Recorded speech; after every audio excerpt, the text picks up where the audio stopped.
Hello student apex institute की online class से तुहाडा स्वागत है जी। तो स्टूडेंट आज आप स्टार्ट करने जा रहे हैं topic polity election commission of India. Bharat का इलैक्शन कमीशन बारे आज आप डिस्कस करने जा रहे हैं, ठीक है जी।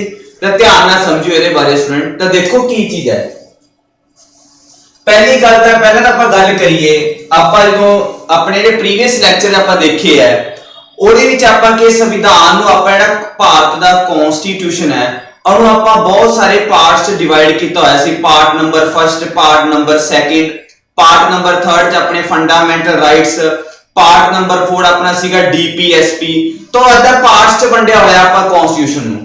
ते जेड़ा इलैक्शन कमीशन है वो संविधान अपने कॉन्स्टिट्यूशन के किहड़े पार्ट दे विच ओदे पार्ट नंबर 15, पार्ट नंबर जेड़ा 15 है संविधान दा कॉन्स्टिट्यूशन दा, ओदे विच अपने नूं किहदे बारे दिता होया है, इलैक्शन कमीशन बारे सारी डिटेल दी हुई है पार्ट नंबर 15 च, ठीक है जी। तो पार्ट नंबर 15 के आर्टिकल कितने हैं, आर्टिकल 324 तो लैके 329 तक की है, ਇਹਦੇ ਵਿੱਚ ਆਪਣੇ ਆਰਟੀਕਲ ਹੈ, अनुच्छेद है, ठीक है, अपने कॉन्स्टिट्यूशन च। ਤਾਂ ਪਹਿਲੀ ਗੱਲ ਕੀ ਹੋਈ ਵੀ ਜਿਹੜਾ ਆਪਣਾ ਇਲੈਕਸ਼ਨ ਕਮਿਸ਼ਨ ਬਾਰੇ ਸੰਵਿਧਾਨ ਦੇ ਕਿਹੜੇ ਪਾਰਟ ਦੇ ਵਿੱਚ ਦਿੱਤਾ ਹੋਇਆ, ਪਾਰਟ ਨੰਬਰ 15 ਕਿਸ ਚੀਜ਼ ਬਾਰੇ ਹੈ, ਇਲੈਕਸ਼ਨ ਕਮਿਸ਼ਨ ਆਫ ਇੰਡੀਆ। ਉਹਦੇ ਲਈ ਆਰਟੀਕਲ 324 ਤੋਂ ਲੈ ਕੇ 329 ਤੱਕ ਕੀ ਆਪਣੇ ਇਲੈਕਸ਼ਨ ਕਮਿਸ਼ਨ ਬਾਰੇ ਦੱਸਿਆ ਹੋਇਆ ਹੈ, ਠੀਕ ਹੈ ਜੀ। दूसरी ਆਪਾਂ ਗੱਲ ਕਰੀਏ ਜਿਹੜਾ ਹੁਣ ਆਪਣਾ ਇਲੈਕਸ਼ਨ ਕਮਿਸ਼ਨ ਹੈ, ਇਹਦਾ ਕੰਮ ਕੀ ਹੋਏਗਾ, ਆਪਣਾ ਨਾਮ ਤੋਂ ਕਲੀਅਰ ਹੈ। ਇਹਦਾ ਕੰਮ ਹੋਏਗਾ ਭਾਰਤ ਦੇ ਵਿੱਚ ਇਲੈਕਸ਼ਨਾਂ ਨੂੰ ਕੰਡਕਟ ਕਰਵਾਉਣਾ। ਇਲੈਕਸ਼ਨ ਕਰਵਾਉਣ ਦਾ ਜਿਹੜਾ ਵਰਕ ਹੈ, ਕੰਮ ਹੈ, ਸਾਰਾ ਕਿਸ ਦਾ ਚੀਜ਼ ਦਾ ਹੁੰਦਾ ਹੈ, ਇਲੈਕਸ਼ਨ ਕਮਿਸ਼ਨ ਆਫ ਇੰਡੀਆ ਦਾ। ਹੁਣ ਇਹ ਭਾਰਤ ਦੇ ਕਿਹੜੇ-ਕਿਹੜੇ ਇਲੈਕਸ਼ਨਸ ਕਰਵਾਉਂਦਾ ਉਹ ਆਪਾਂ ਬਾਅਦ ਚ ਡਿਸਕਸ ਕਰਦੇ ਹਾਂ। ਪਹਿਲਾਂ ਆਪਾਂ ਇਹ ਗੱਲ ਦੇਖਦੇ ਹਾਂ ਜਿਹੜਾ ਇਲੈਕਸ਼ਨ ਕਮਿਸ਼ਨ ਆਫ ਇੰਡੀਆ ਹੈ ਇਹਦੀ ਸਥਾਪਨਾ ਕਦੋਂ ਹੋਈ ਹੈ। ਆਪਾਂ ਸਭ ਨੂੰ ਪਤਾ ਆਪਾਂ ਜਦੋਂ ਸੰਵਿਧਾਨ ਬਾਰੇ ਪੜ੍ਹ ਰਹੇ ਸੀ कि अपना संविधान किद्दां बन के तैयार होया, कदों बन के तैयार होया सी। अपना संविधान बन के तैयार होया 26 नवंबर 1949 नूं। अपना संविधान कदों तैयार होया सी, 26 नवंबर 1949। इस डेट नूं अपना कॉन्स्टिट्यूशन बन के की हो चुकिया सी, तैयार हो चुकिया सी। पर आपां इंप्लीमेंट कदों कीता सी संविधान, 26 जनवरी 1950। गल समझ आ गई। 26 नवंबर 1949 ਨੂੰ ਆਪਾਂ ਸੰਵਿਧਾਨ ਬਣ ਕੇ ਤਿਆਰ ਹੋ ਚੁੱਕਿਆ ਸੀ, ਪਰ ਉਹਨੂੰ ਆਪਾਂ 2 ਮਹੀਨਿਆਂ ਬਾਅਦ ਲਾਗੂ ਕੀਤਾ, ਯਾਨੀ 26 ਜਨਵਰੀ 1950 ਨੂੰ। ਕਿਉਂ ਲਾਗੂ ਕੀਤਾ ਸੀ ਆਪਾਂ ਪੜ ਚੁੱਕੇ ਹਾਂ ਪ੍ਰੀਵੀਅਸ ਲੈਕਚਰ ਦੇ ਵਿੱਚ ਵੀ ਇਸ ਡੇਟ ਹੀ ਕਿਉਂ ਚੁਣੀ ਗਈ ਸੀ 26 ਜਨਵਰੀ, ਠੀਕ ਹੈ ਜੀ। ਹੁਣ ਆਪਾਂ ਇਹ ਗੱਲ ਕਰੀਏ, ਆਪਾਂ ਬ੍ਰਿਟਿਸ਼ਾਂ ਦੀ ਗੱਲ ਕਰੀਏ। ਅੰਗਰੇਜ਼ ਤਾਂ ਆਪਣੇ ਭਾਰਤ ਚੋਂ 1947 ਦੇ ਵਿੱਚੋਂ ਚਲੇ ਗਏ ਸੀ ਭਾਰਤ ਛੱਡ ਕੇ। ਤਾਂ ਜੇ ਆਪਾਂ ਗੱਲ ਕਰੀਏ ਆਪਣੇ ਭਾਰਤ ਦੇ ਵਿੱਚ, ਅਗਰ ਆਪਾਂ ਇਲੈਕਸ਼ਨਾਂ ਦੀ ਗੱਲ ਕਰੀਏ, ਭਾਰਤ ਦੇ ਵਿੱਚ ਜਿਹੜੇ ਆਪਣੇ ਭਾਰਤ ਦੇ ਵਿੱਚ ਜਿਹੜਾ ਪਹਿਲਾ ਆਪਣਾ ਜਨਰਲ ਇਲੈਕਸ਼ਨ ਹੋਏ ਹੈ। ਦੇਖੋ ਇਲੈਕਸ਼ਨ ਕਮਿਸ਼ਨ ਦਾ ਕੰਮ ਹੈ ਇਲੈਕਸ਼ਨਾਂ ਨੂੰ ਕੰਡਕਟ ਕਰਵਾਉਣਾ, ਇਲੈਕਸ਼ਨਸ ਕੰਡਕਟ ਕਰਵਾਉਣਾ। ਤਾਂ ਹੁਣ ਇਲੈਕਸ਼ਨ ਦੀ ਆਪਾਂ ਗੱਲ ਕਰੀਏ, ਭਾਰਤ ਦੇ ਵਿੱਚ ਜਿਹੜੇ ਪਹਿਲੇ ਜਨਰਲ ਇਲੈਕਸ਼ਨ ਹੋਏ ਹੈ ਉਹ ਕਦੋਂ ਹੋਏ ਹੈ, ਤਾਂ ਲਿਖੋ ਸਟੂਡੈਂਟ ਕਦੋਂ ਹੋਏ ਹੈ, 1951 ਤੋਂ ਲੈ ਕੇ 1951 ਤੋਂ 1952 ਦੇ ਇਨ ਬਿਟਵੀਨ ਆਪਣੇ ਭਾਰਤ 'ਚ ਪਹਿਲੇ ਜਨਰਲ ਇਲੈਕਸ਼ਨਸ ਹੋਏ ਸੀ। ਫਿਰ ਜੇ ਆਪਾਂ ਗੱਲ ਕਰੀਏ 1947 ਦੇ ਵਿੱਚ ਅੰਗਰੇਜ਼ ਭਾਰਤ ਛੱਡ ਗਏ, ਤਾਂ ਆਪਣੇ 3 ਸਾਲਾਂ ਬਾਅਦ ਇਲੈਕਸ਼ਨ ਹੋਏ ਆ। ਕਿਉਂਕਿ 3 ਸਾਲਾਂ ਦੇ ਅੰਦਰ ਆਪਾਂ ਕੀ ਬਣਾ ਰਹੇ ਸੀ, ਆਪਣੇ ਭਾਰਤ ਦਾ ਆਪਾਂ ਕਨਸਟੀਟਿਊਸ਼ਨ ਬਣਾ ਰਹੇ ਸੀ, ਆਪਦੇ ਭਾਰਤ ਦਾ ਸੰਵਿਧਾਨ ਬਣ ਰਿਹਾ ਸੀ। ਤਾਂ ਫਿਰ ਉਸ ਟਾਈਮ ਜਿਸ ਟਾਈਮ ਆਪਣਾ ਸੰਵਿਧਾਨ ਬਣ ਰਿਹਾ ਸੀ, ਤਾਂ ਉਸ ਟਾਈਮ ਭਾਰਤ ਨੂੰ ਕੌਣ ਚਲਾ ਰਿਹਾ ਸੀ, ਤਾਂ ਜਿਹੜੇ ਆਪਣੀ ਸੰਵਿਧਾਨ ਸਭਾ ਬਣੀ ਸੀ, ਜਿਹੜੀ ਸੰਵਿਧਾਨ ਬਣਾ ਰਹੀ ਸੀਗੀ, ਜਿਹੜੀ ਸੰਵਿਧਾਨ ਸਭਾ ਸੰਵਿਧਾਨ ਬਣਾ ਰਹੀ ਸੀ ਆਪਣੇ ਦੇਸ਼ ਦਾ, ਉਹੀ ਸੰਵਿਧਾਨ ਸਭਾ ਨਾਲ ਐਡੀਸ਼ਨਲੀ ਭਾਰਤ ਦਾ ਐਡਮਿਨਿਸਟ੍ਰੇਸ਼ਨ ਵੀ ਚਲਾ ਰਹੀ ਸੀ, ਭਾਰਤ ਦਾ ਪ੍ਰਸ਼ਾਸਨ ਵੀ ਚਲਾ ਰਹੀ ਸੀ।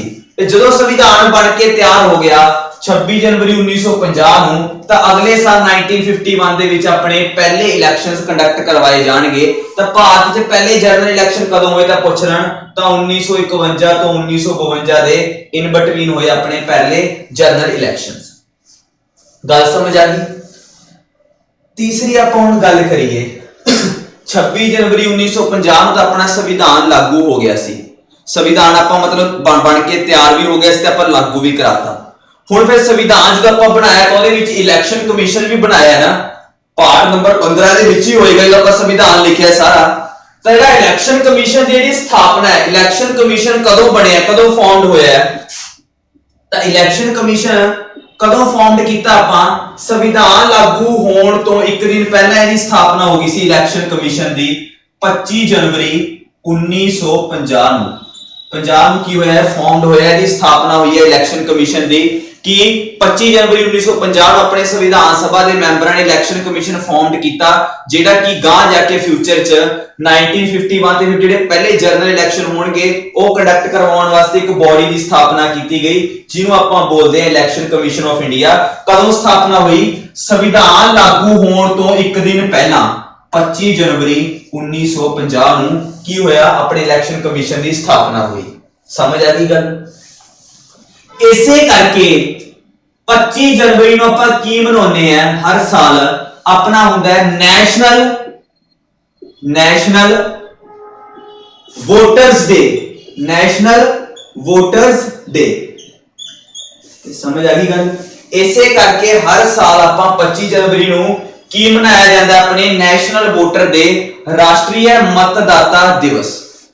समझ आ गई गल? तो 25 जनवरी क्यों बनाया जाता है? क्योंकि इसे डेट नूं इलैक्शन कमीशन की स्थापना हुई सी, इसे करके 25 जनवरी नूं हर साल केड़ा डे हुंदा है? National voters day.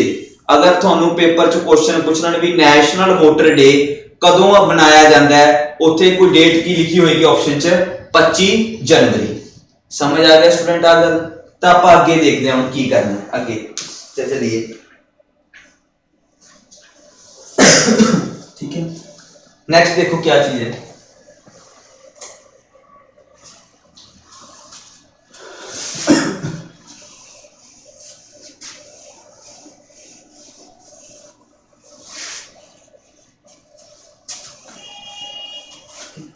आगे देखो फिर गल की चीज है। अगे आप हुण गल करिए जेड़ा अपना इलैक्शन कमीशन है, इहदा हुण एक हैडक्वार्टर भी होएगा। तो इहदा जेड़ा इलैक्शन कमीशन दा हैडक्वार्टर है, ठीक है स्टूडेंट, जेड़ा इहदा मुख्यालय है, मुख्य दफ्तर है, वो किथे बनया होया है? इलैक्शन कमीशन दा मुख्य दफ्तर किथे आपां की कहांगे? सबनूं पता है न्यू दिल्ली। जिवें सुप्रीम कोर्ट भी किथे है? न्यू दिल्ली। तो न्यू दिल्ली च किथे है वो भी लिख लो प्रॉपर, हेडक्वार्टर है ना न्यू दिल्ली। लिख लो निर्वाचन सदन, निर्वाचन सदन अशोका रोड। केड़ा रोड? अशोका रोड। ठीक है, इथे अपने न्यू दिल्ली दे विच एक निर्वाचन सदन अशोका रोड है, उत्थे अपना की है इलैक्शन कमीशन दा हैडक्वार्टर बनया होया है। ठीक है, जिहदा काम की है भारत दे विच इलैक्शंस कंडक्ट करवाना। ठीक है, हुण आपां अगे देख रहे हैं, मैं तुहानूं कहा भी इलैक्शन कमीशन की करूगा? भारत दे विच इलैक्शंस कंडक्ट करवाउंदा है। हुण इलैक्शन किहड़े-किहड़े कंडक्ट करवाउंदा है? इलैक्शन अपने बहुत सारे हुंदे हैं भारत च, लोक सभा दे चुनाव हुंदे हैं, राज सभा दे, विधान सभा दे, तां बहुत सारे इलैक्शंस है। ते किहड़े-किहड़े इलैक्शंस नूं कंडक्ट करवाउंदा है, तां आपां ओह चीज देखदे हां।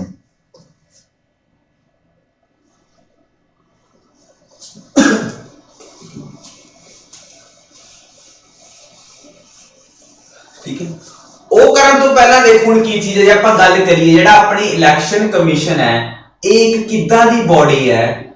Constitutional autonomous body. ਠੀਕ ਹੈ, ਜੇ ਆਪਾਂ ਗੱਲ ਕਰੀਏ ਜਿਹੜਾ ਆਪਣਾ ਇਲੈਕਸ਼ਨ ਕਮਿਸ਼ਨ ਹੈ, ਉਹ ਇੱਕ संवैधानिक बॉडी अपनी ऑटोनोमस। अब ऑटोनोमस का मतलब की है? स्वतंत्र। स्वतंत्र का मतलब है इंडिपेंडेंट है, एक किसी भी चीज ते डिपेंडेंट नहीं हैगी। जेडे इलैक्शन कमीशन है एक इंडिपेंडेंट बॉडी है। ठीक है ना, एक किसी भी फेवर जैसा भी सुप्रीम कोर्ट ਇਹਦੇ ਨਾਲ इंटरफेरेंस नहीं करूगी ਇਹਨਾਂ ਦੇ ਮਾਮਲਿਆਂ 'ਚ, ਤਾਂ ਕੀ ਹੈ? ਇੱਕ ऑटोनोमस बॉडी है। ओके, पर जे ਆਪਾਂ ਹੁਣ ਗੱਲ ਕਰੀਏ, ਆਪਾਂ ਅੱਗੇ ਪੜਾਂਗੇ ਕਿ ਜਿਹੜਾ ਇਲੈਕਸ਼ਨ ਕਮਿਸ਼ਨ ਦਾ ਹੈੱਡ ਹੋਊਗਾ, ਉਹ ਜਿਹੜਾ ਹੈੱਡ ਹੋਊਗਾ ਉਹ ਕੌਣ ਅਪਾਇੰਟ ਕਰੂਗਾ? ਆਪਣੇ ਭਾਰਤ ਦਾ ਰਾਸ਼ਟਰਪਤੀ ਉਹਨੂੰ ਅਪਾਇੰਟ ਕਰੂਗਾ।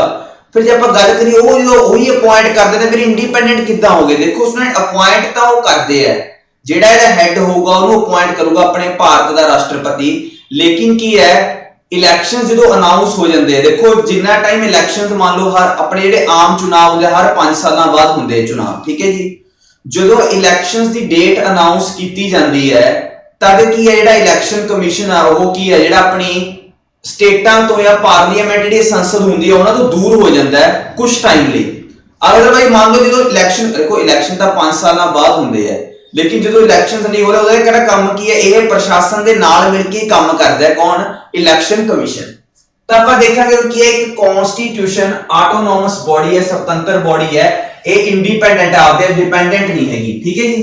हुण आपां गल करांगे जेडे इलैक्शन करवाउंदी है इलैक्शन केड़े-केड़े इलैक्शंस, ठीक है।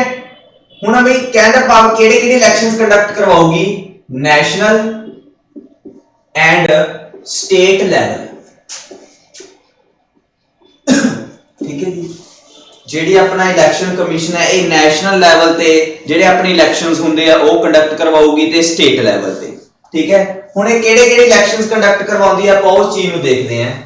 सब तो पहला देखो आपां जे गल करिए अपनी जेडी गवर्नमेंट है ओदे ऑर्गन्स दी गल करदे हैं, ऑर्गन्स ऑफ गवर्नमेंट भी अपनी जेडी गवर्नमेंट हुंदी है ओदे केड़े-केड़े अंग हुंदे, ओदे 3 अंग हुंदे है, ध्यान नाल समझिए स्टूडेंट। ऑर्गन्स मतलब गवर्नमेंट दे 3 ऑर्गन्स है। पहला आप बोलते हैं लेजिस्लेचर, ठीक है जी। फिर दूसरा होता है एग्जीक्यूटिव, कोई भी गवर्नमेंट है, गवर्नमेंट का मतलब चाहे वो स्टेट लेवल पे है चाहे सेंट्रल लेवल पे, आप ऑर्गन देख रहे गवर्नमेंट के ऑर्गन्स, ठीक है। हुण आप देखेंगे भी इलैक्शन कमीशन का काम है इलैक्शनां नूं कंडक्ट करवाना, पर केड़े-केड़े इलैक्शंस किस-किस चीज दे। थर्ड होंदा अपना जुडिशरी, मैं पहला भी तुहानूं दस चुके हैं लेक्चर्स दे विच। तो लेजिस्लेचर का काम होंदा है कानून बनाना, एग्जीक्यूटिव का काम होंदा है जिहदी मौजूदा सरकार है ओहदा काम है कानून लागू करना, जुडिशरी का मतलब होंदा है उस कानून नूं चेक करना, अप्लाई करना भी ठीक तरह लागू होया या नहीं। हुण अगे लेजिस्लेचर दे 2 पार्ट है, मैं तुहानूं कह अपना जेड़ा भारत दा जेड़ा भारत दी गवर्नमेंट है वो किदां दी है, भारत दे विच जेड़ी गवर्नमेंट है वो किदां है, फेडरल गवर्नमेंट है। भारत के अंदर जेडी गवर्नमेंट है वो फेडरल गवर्नमेंट है। फेडरल का मतलब है जेडी पावर है वो 2 डिस्ट्रीब्यूट की हुई है, सेंटर ते स्टेट दोनों च। तो अपने की फेडरल का मतलब होंदा है distribution of power between centre and state, centre ते स्टेट च पावरां दा विभाजन करना वंडना, उस वर्ड में बोलते हैं फेडरल। तो लेजिस्लेचर की है, एक तो है सेंट्रल सेंटर, एक है अपने स्टेट। सेंट्रल लेवल ते सेंट्रल गवर्नमेंट कानून बनाऊगी, स्टेट लेवल ते स्टेट गवर्नमेंट। हुण सेंट्रल लेवल ते की आ जांदा है अपने, सेंट्रल लेवल ते आ जांदी है अपने पार्लीमेंट, जिन्हों आपां बोलदे हैं संसद। पार्लीमेंट यानी संसद। तो पार्लीमेंट 3 चीज़ां तो मिलके बनती है, लोक सभा, राज्य सभा ते प्रेसिडेंट यानी राष्ट्रपति। समझ आ गई गल। तो लोक सभा, राज्य सभा ते राष्ट्रपति ये तो मिलके पार्लीमेंट बनते हैं। तो फिर अपने जेडे हुण पार्लीमेंट दे इलैक्शन है, यानी पार्लीमेंट दे इलैक्शन मतलब लोक सभा दे, राज्य सभा ते राष्ट्रपति, तीनों इलैक्शन का मतलब पार्लीमेंट दे इलैक्शन। तो लोक सभा दे जेडे चुनाव होंदे हैं, चुनाव जिद्दां देखो इलैक्शन है जेडे वो भी 2 तरह है, डायरेक्ट ते इनडायरेक्ट, ठीक है। वो आप समझे हुए हैं। लोक सभा दे चुनाव होण चाहे राज्य सभा दे होण चाहे राष्ट्रपति, ये तीनों ने इलैक्शन कौन कंडक्ट करवाउंदा है, इलैक्शन कमीशन ऑफ इंडिया, ठीक है। उस बाद आ जाता अपने एक वाइस प्रेसिडेंट, उपराष्ट्रपति के भी चुनाव होंगे हैं, वाइस प्रेसिडेंट। तो ओदे भी जेड़ा इलैक्शन है वो भी कंडक्ट कौन करवाउंदा है, इलैक्शन कमीशन ऑफ इंडिया, ठीक है। 4 हो गए, उपराष्ट्रपति, राष्ट्रपति, राज्यसभा ते लोक सभा, इन्हां चारां दी इलैक्शन कंडक्ट करवाउण दी ड्यूटी किहदी है, इलैक्शन कमीशन ऑफ इंडिया दी। उसे तरह स्टेट दे विच की हुंदी है अपने स्टेट लेजिस्लेचर, स्टेट लेजिस्लेचर, ठीक है जी। ये भी अगे 2 पार्ट है, जिवें अपने पार्लीमेंट च 2 हाउस है, लोक सभा, राज्यसभा, उदां ही स्टेटां दे भी 2 हाउस हुंदे हैं। किहड़े, एक तां हैगे विधान सभा जिन्हों आप बोलते हैं स्टेट लेजिस्लेटिव असेंबली, इंग्लिश बोले जाते हैं लेजिस्लेटिव असेंबली। एक होंदी है विधान परिषद, विधान परिषद। तेरी विधान परिषद है ਇਹ ਸਾਰੀਆਂ ਸਟੇਟਾਂ ਦੇ ਵਿੱਚ ਕੰਪਲਸਰੀ ਨਹੀਂ ਹੈਗੀ, ਇਹ ਸਿਰਫ ਆਪਣੇ ਭਾਰਤ ਦੀਆਂ 7 ਸਟੇਟਾਂ ਦੇ ਵਿੱਚ ਹੈ ਵਿਧਾਨ ਪਰਿਸ਼ਦ। ਆਪਾਂ ਪੰਜਾਬ ਦੀ ਗੱਲ ਕਰੀਏ, ਪੰਜਾਬ 'ਚ ਇਕੱਲਾ ਇੱਕੋ ਹਾਊਸ ਹੈ ਵਿਧਾਨ ਸਭਾ। ਤੇ ਜਿਹੜੇ ਇਹ ਵਿਧਾਨ ਸਭਾ ਦੇ ਹੈ ਤਾਂ ਵਿਧਾਨ ਸਭਾ ਦੀ ਇਲੈਕਸ਼ਨ ਵੀ ਕੌਣ ਕੰਡਕਟ ਕਰਵਾਉਂਦਾ ਹੈ? Election commission of India. ਠੀਕ ਹੈ, ਹੁਣ ਤੁਸੀਂ ਐਦਾਂ ਕੰਫਿਊਜ਼ ਨਹੀਂ ਹੋਣਾ, ਆਪਾਂ ਕਰੀਏ ਵੀ ਯਾਰ ਜਿਹੜੇ ਦੇਖੋ ਜਿਹੜੇ ਸੈਂਟਰਲ ਲੈਵਲ ਤੇ ਇਲੈਕਸ਼ਨਸ ਹੈ ਉਹਦਾ ਕੰਮ ਵੀ ਇਲੈਕਸ਼ਨ ਕਮਿਸ਼ਨ ਕਰਵਾਉਂਦਾ ਹੈ। ਜਿਹੜੇ ਅੱਡ ਆਪਣੇ ਭਾਰਤ ਵਿੱਚ ਜਿੰਨੀਆਂ ਵੀ ਸਟੇਟਾਂ ਉਹ ਜਿਹੜੇ ਆਪਣੇ ਸਟੇਟਾਂ 'ਚ ਇਲੈਕਸ਼ਨ ਹੁੰਦੇ ਮੁੱਖ ਮੰਤਰੀ ਵਾਸਤੇ, ਉਹਦੇ ਵੀ ਜਿਹੜੀ ਇਲੈਕਸ਼ਨ ਆ ਉਹ ਕੌਣ ਕੰਡਕਟ ਕਰਵਾਉਂਦਾ? Election commission. ਤਾਂ ਉਹ ਅੱਡ ਨਹੀਂ ਬਣਿਆ ਹੋਇਆ ਵੀ ਸੈਂਟਰ ਵਾਸਤੇ ਅੱਡ ਇਲੈਕਸ਼ਨ ਕਮਿਸ਼ਨ ਬਣਿਆ ਹੋਵੇ, ਸਟੇਟਾਂ ਵਾਸਤੇ ਅੱਡ ਨਹੀਂ, ਇਹ ਇੱਕੋ ਹੈ ਪੂਰੇ ਭਾਰਤ ਦਾ ਇਲੈਕਸ਼ਨ ਕਮਿਸ਼ਨ, ਜਿਹੜਾ ਸੈਂਟਰਲ ਲੈਵਲ ਦੇ ਇਲੈਕਸ਼ਨ ਵੀ ਕੰਡਕਟ ਕਰਵਾਉਂਦਾ ਹੈ ਤੇ ਭਾਰਤ ਦੀਆਂ ਜਿੰਨੀਆਂ ਵੀ 28 ਸਟੇਟਾਂ ਮੌਜੂਦਾ ਉਹਨਾਂ ਸਾਰਿਆਂ ਦੇ ਇਲੈਕਸ਼ਨ ਵੀ ਕੌਣ ਕੰਡਕਟ ਕਰਵਾਉਂਦਾ ਹੈ? Election commission. ਤਾਂ ਮਤਲਬ ਕੀ ਹੈ, ਜਿਹੜੇ ਇਲੈਕਸ਼ਨ ਕਮਿਸ਼ਨ ਹੈ ਉਹ ਪੂਰੇ ਭਾਰਤ ਦਾ ਇੱਕੋ ਹੀ ਹੈ, ਅੱਡ ਨਹੀਂ ਵੀ ਸੈਂਟਰ ਦਾ ਅੱਡ ਇਲੈਕਸ਼ਨ ਕਮਿਸ਼ਨ ਹੋਵੇ ਤੇ ਆਪਣੇ ਭਾਰਤ ਦੀਆਂ 28 ਸਟੇਟਾਂ ਦਾ ਅੱਡ-ਅੱਡ ਇਲੈਕਸ਼ਨ ਕਮਿਸ਼ਨ ਹੋਣ। ਬਣੇ ਹੋਏ ਆ ਪਰ ਉਹਨਾਂ ਕੰਮ ਨਹੀਂ।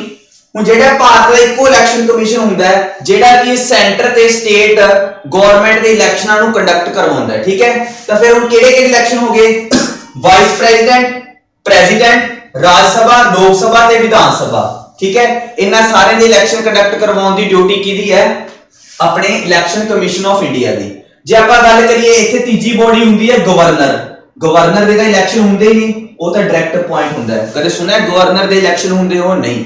ਠੀਕ ਹੈ, ਤਾਂ ਜਿਹੜੇ ਸਾਰੇ ਸੈਂਟਰਲ ਤੇ ਸਟੇਟ ਲੈਵਲ ਦੇ ਜਿਹੜੇ ਇਲੈਕਸ਼ਨਸ ਹੈ ਉਹਦਾ ਕੰਡਕਟ ਕਰਵਾਉਣ ਦੀ ਡਿਊਟੀ ਹੈਗੀ ਹੈ ਇਲੈਕਸ਼ਨ ਕਮਿਸ਼ਨ ਆਫ ਇੰਡੀਆ ਦੀ।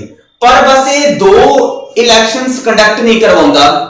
ਜਿਹੜਾ ਇਹ ਇਲੈਕਸ਼ਨ ਕਮਿਸ਼ਨ ਆਫ ਇੰਡੀਆ ਹੈ ਇਹਦੇ ਕੋਲ ਕੀ ਹੈ? ਦੋ ਇਲੈਕਸ਼ਨਸ ਕੰਡਕਟ ਕਰਵਾਉਣ ਦਾ ਅਧਿਕਾਰ ਨਹੀਂ ਹੈਗਾ। ਦੋ ਇਲੈਕਸ਼ਨਸ ਹੁਣ ਕਿਹੜੇ ਹੈ? ਉਹ ਦੋ ਇਲੈਕਸ਼ਨਸ ਕਿਹੜੇ ਹੈ? ਇੱਕ ਤਾਂ ਆਪਣੇ ਪਿੰਡਾਂ 'ਚ ਹੋਗੀ ਪੰਚਾਇਤੀ ਇਲੈਕਸ਼ਨ, ਪੰਚਾਇਤ ਸਿਸਟਮ, ਜਿਹੜੇ ਪੰਚਾਇਤ ਇਲੈਕਸ਼ਨ ਪਿੰਡਾਂ 'ਚ ਹੁੰਦੇ ਆ, ਤੇ ਸ਼ਹਿਰਾਂ 'ਚ ਹੋ ਗਿਆ ਮਿਊਨਿਸਿਪਲ ਕਾਰਪੋਰੇਸ਼ਨ, ਨਗਰ ਨਿਗਮ ਦੇ ਜਿਹੜੇ ਚੁਣਾਵ ਹੁੰਦੇ ਆ, ਮਿਊਨਿਸਿਪਲ ਕਾਰਪੋਰੇਸ਼ਨ ਯਾਨੀ ਨਗਰ ਨਿਗਮ। ਠੀਕ ਹੈ, ਤੇ ਜਿਹੜੇ ਸ਼ਹਿਰਾਂ 'ਚ ਹੋ ਗਏ ਨਗਰ ਨਿਗਮ ਦੇ ਚੋਣਾਂ ਤੇ ਪਿੰਡਾਂ 'ਚ ਹੋ ਗਈਆਂ ਪੰਚਾਇਤੀ ਚੋਣਾਂ। ਠੀਕ ਹੈ, ਇਹ ਕੰਡਕਟ ਨਹੀਂ ਕਰਵਾਉਂਦਾ ਇਲੈਕਸ਼ਨ ਕਮਿਸ਼ਨ। ਤਾਂ ਫਿਰ ਇਹ ਕੰਡਕਟ ਕੌਣ ਕਰਵਾਉਂਦਾ? ਇਹਦੇ ਇਲੈਕਸ਼ਨ ਕੌਣ ਕਰਵਾਉਂਦਾ? ਇਹਦੇ ਵਾਸਤੇ ਅੱਡ ਬਣਿਆ ਹੁੰਦਾ, ਹਰ ਸਟੇਟ ਦਾ ਇੱਕ ਹੁੰਦਾ ਸਟੇਟ ਇਲੈਕਸ਼ਨ ਕਮਿਸ਼ਨ। ਉਹ ਇੱਕ ਹਰ ਸਟੇਟ ਦਾ ਹੁੰਦਾ ਹੈ ਸਟੇਟ ਇਲੈਕਸ਼ਨ ਕਮਿਸ਼ਨ। ਸਮਝ ਆ ਗਈ ਗੱਲ ਸਟੂਡੈਂਟ? ਤਾਂ ਦੇਖੋ ਇੱਕ ਤਾਂ ਆਪਣੇ ਪੂਰੇ ਭਾਰਤ ਦਾ ਇਲੈਕਸ਼ਨ ਕਮਿਸ਼ਨ, ਦੇਖੋ ਦੋ ਬੋਡੀਜ਼ ਹੁੰਦੀਆਂ, ਇੱਕ ਇਲੈਕਸ਼ਨ ਕਮਿਸ਼ਨ, ਇੱਕ ਹੁੰਦਾ ਸਟੇਟ ਇਲੈਕਸ਼ਨ ਕਮਿਸ਼ਨ। ਹੁਣ ਜਿਹੜਾ ਸਟੇਟ ਇਲੈਕਸ਼ਨ ਕਮਿਸ਼ਨ ਹੁੰਦਾ ਉਹ ਭਾਰਤ ਦੇ ਜਿੰਨੀਆਂ ਵੀ ਸਟੇਟਾਂ ਹਰ ਇੱਕ ਸਟੇਟ ਦਾ ਅੱਡ-ਅੱਡ ਸਟੇਟ ਇਲੈਕਸ਼ਨ ਕਮਿਸ਼ਨ ਹੁੰਦਾ ਹੈ। ਉਹਦਾ ਕੰਮ ਸਿਰਫ ਦੋ ਹੈ, ਪੰਚਾਇਤ ਦੀਆਂ ਚੋਣਾਂ ਤੇ ਨਗਰ ਨਿਗਮ ਦੀਆਂ ਚੋਣਾਂ ਸਿਰਫ ਉਹ ਕੰਡਕਟ ਕਰਵਾਉਂਦਾ ਹੈ। ਲੇਕਿਨ ਉਹ ਜਿਹੜੀ ਸਟੇਟ ਖੁਦ ਸਟੇਟ ਹੈ ਉਹਦੇ ਜਿਹੜੇ ਐਮਐਲਏ ਦੇ ਚੁਣਾਵ ਹੈ ਯਾਨੀ ਵਿਧਾਨ ਸਭਾ ਜਿਹੜੇ ਇਲੈਕਸ਼ਨ ਹੈ ਉਹ ਸਟੇਟ ਇਲੈਕਸ਼ਨ ਕਮਿਸ਼ਨ ਖੁਦ ਕੰਡਕਟ ਨਹੀਂ ਕਰਦਾ, ਉਹ ਜਿਹੜਾ ਸੈਂਟਰਲ ਲੈਵਲ ਤੇ ਆਪਣਾ ਇਲੈਕਸ਼ਨ ਕਮਿਸ਼ਨ ਹੈ ਉਹ ਕਰਾਉਂਦਾ ਕੰਡਕਟ। ਠੀਕ ਹੈ, ਜਿਹੜੇ ਵਿਧਾਨ ਸਭਾ 'ਚ ਮੈਂਬਰ ਚੁਣ ਕੇ ਜਾਂਦੇ ਉਹਨਾਂ ਨੂੰ ਆਪਾਂ ਬੋਲਦੇ ਆ MLA, member of legislative assembly. ਮੈਂ ਪਹਿਲਾਂ ਦੱਸਿਆ ਲੈਜਿਸਲੇਟਿਵ ਅਸੈਂਬਲੀ ਮਤਲਬ ਵਿਧਾਨ ਸਭਾ, ਵਿਧਾਨ ਸਭਾ ਨੂੰ ਇੰਗਲਿਸ਼ 'ਚ ਬੋਲਦੇ ਆ ਆਪਾਂ ਲੈਜਿਸਲੇਟਿਵ ਅਸੈਂਬਲੀ। ਜਿਹੜੇ ਲੋਕ ਸਭਾ ਤੇ ਰਾਜ ਸਭਾ 'ਚ ਬੰਦੇ ਚੁਣ ਕੇ ਜਾਂਦੇ ਉਹਨਾਂ ਨੂੰ ਆਪਾਂ ਕੀ ਬੋਲਦੇ ਆ?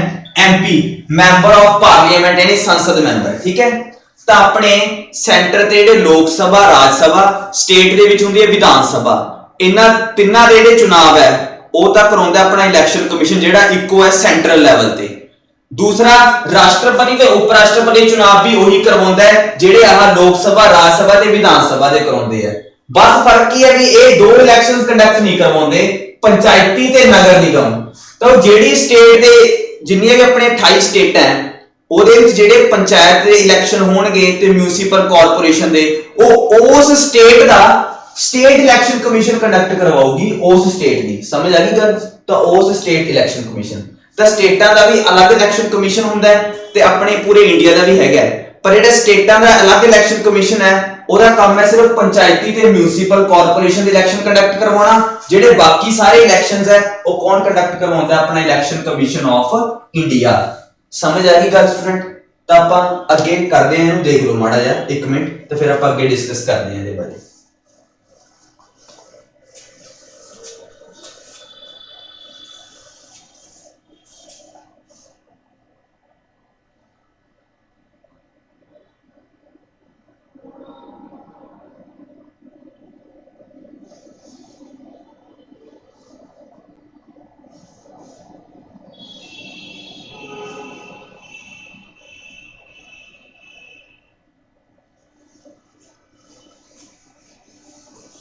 तो आओ देखो उसने अगे आप डिस्कस करिए की चीज है।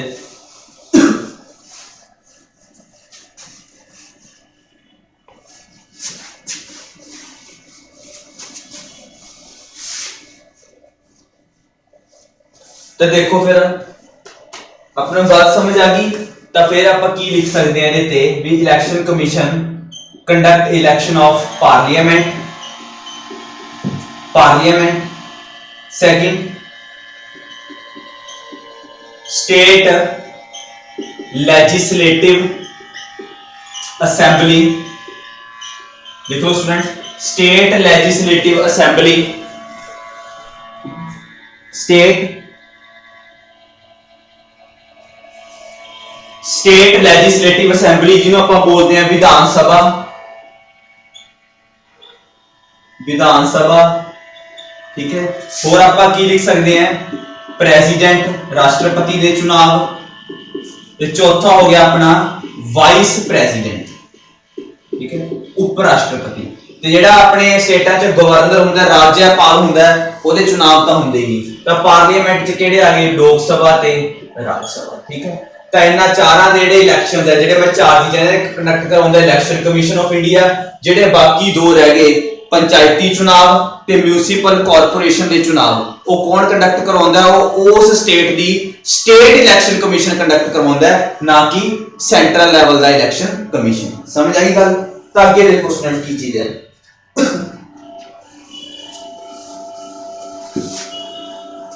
ताई आप आगे देखते हैं। हुण आपां गल करिए जेड़ा इलैक्शन कमीशन फॉर्मड होया सी 25 जनवरी 1950 नूं, इसे करके 25 जनवरी नूं आपां मनाया जांदा है नैशनल वोटर डे, ठीक है जी।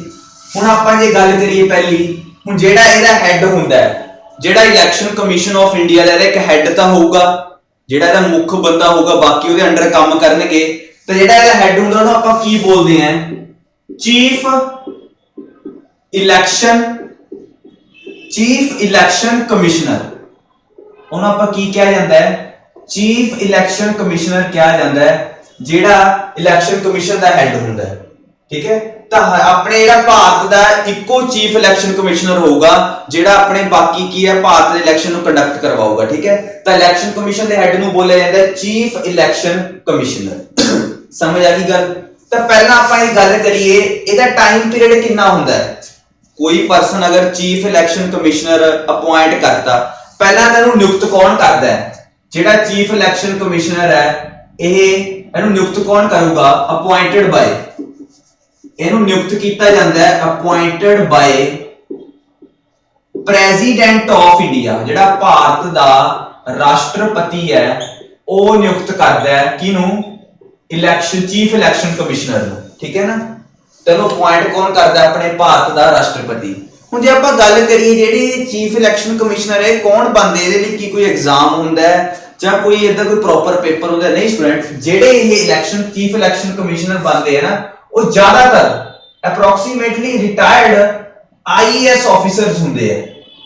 जेहड़े कोई आईएएस ऑफिसर रिटायर होए हुंदे हैं काफी टाइम ते, उन्हां विचों बनदे हैं चीफ इलैक्शन कमिश्नर। उन्हां चों उन्हां नूं अपॉइंट कौन करदा है? तो भारत दा राष्ट्रपति अपॉइंट करदा है, ठीक है। ज्यादातर की है जेहड़े रिटायर्ड ऑफिसर्स हुंदे IAS IRS Indian railway services, जेहड़े अपने Bharat the all India service तीन सर्विसां हुंदियां हैं, IAS Indian administrative service, IPS Indian police service और आईआरएस, ठीक है, इंडियन रेलवे सर्विस। तो जेहड़े ऑफिसर रिटायर्ड होए हुंदे काफी टाइम तो उन्हां नूं कोई election commission chief election commissioner appoint करन दे चांसेस हुंदे हैं, ठीक है। हुण आपां जे गल करिए इहदे टेन्योर दी, भी कोई पर्सन अगर चीफ इलैक्शन कमिश्नर अपॉइंट होया है तो किन्ने टाइम लई रहूगा, ठीक है ना। वो किन्ने टाइम तक अपने ओहदे ते बैठूगा, ओहदी पोस्ट ते बैठूगा, पद ते बैठूगा। तो इहदे जेहड़ा टाइम पीरियड है टेन्योर दा मतलब है कार्यकाल। इहदा कार्यकाल किन्ने टाइम भावें लोक सभा का कार्यकाल 5 साल का होंदा है, भारत के राष्ट्रपति 5 साल ही बनता है। ਇਹਦੇ ਜਿਹੜਾ कार्यकाल है कितना, ਇਹਦਾ कार्यकाल बड़ा कॉम्प्लिकेटेड है। किदां? ਇਹਦੇ दो है, ਜਾਂ ਤਾਂ ਆਪਾਂ ਲਿਖਾਂਗੇ 6 साल और 65 ईयर एज, 65 साल की उम्र, whichever is earlier। समझ आ गई गल? ਜਿਹੜੀ ਚੀਜ਼ ਪਹਿਲਾਂ ਪੂਰੀ ਹੋ ਗਈ ਉਸ ਤੱਕ ਜਾਂ ਤਾਂ 6 ਸਾਲ ਪੂਰੇ ਹੋ ਗਏ ਹੋਣ ਜਾਂ 65 ਸਾਲ ਏਜ ਪੂਰੀ ਹੋ ਗਈ ਹੋਵੇ। ਜਿਹੜੀ ਚੀਜ਼ ਪਹਿਲਾਂ ਆ ਗਈ ਤਾਂ ਉਹ ਕੀ ਹੋ ਜਾਊਗਾ, ਫਿਰ ਆਪਕੇ ਉਹਦੇ ਤੋਂ ਕੀ ਹੋ ਜਾਊਗਾ, ਰਿਟਾਇਰ ਕਰ ਦਿੱਤਾ ਜਾਊਗਾ, ਰਿਟਾਇਰਮੈਂਟ ਹੋ ਜਾਊਗੀ। एग्जांपल समझते हैं, मान लो कोई पर्सन, मान लो 58 साल की उम्र कोई पर्सन है, मान लो ए, वो 58 साल की उम्र च चीफ इलेक्शन कमिश्नर बने हैं। तो उन्हें हम जब गल करिए 6 साल, जब 6 साल बाद उसकी उम्र कितनी हो जाएगी, 64 साल। तो कि पहला 6 साल पूरे हो गए, 65 तो होए नहीं, तो वो की हो जाएगा, उस तो बाद रिटायर हो जाएगा, रिटायर्ड। मान लो कोई पर्सन मान लो बने 62 साल की उम्र च है, कोई 62 साल की उम्र च चीफ इलेक्शन कमिश्नर अपॉइंट होया है। तो जे आपां गल करिए 6 साल बाद उसकी उम्र हो जाएगी 68 साल, 65 तो 3 साल बाद ही आ जाएंगे, तो 65 कितने साल बाद आ गए, 3 इयर्स। तो 65 पहला पूरे कर दे उन्हें जेडी चीज पहला, तो फिर ये चीफ इलेक्शन कमिश्नर सिर्फ कितने साल ले लूगा, 3। क्यों, क्योंकि 65 साल दे पूरे हो गए, तो 65 पहला आ गया, जेडी चीज पहला होगी तो ये की हो जाऊगा, आपके ओहदे तो की हो जाऊगा, रिटायर्ड हो जाऊगा चीफ इलेक्शन कमिश्नर। समझ आ गई स्टूडेंट गल? तो ठीक है, तो यह ज्यादातर यूजुअली रिटायर्ड आईएएस ऑफिसर्स होंगे हैं। इन्हां नूं अपॉइंट कौन करता है, भारत का राष्ट्रपति। इन्हां दा कार्यकाल होंदा है 6 साल जां 65 साल की उम्र, जेडी पहला होगी, पहला आ गया, उस अकॉर्डिंगली की हो जाते हैं, रिटायर्ड हो जाते हैं आपदे पद तो। ठीक है जी, समझ लग गया? तो आप आगे चलते हैं, कंटिन्यू करते हैं। इन्हों देखो एक मिनट,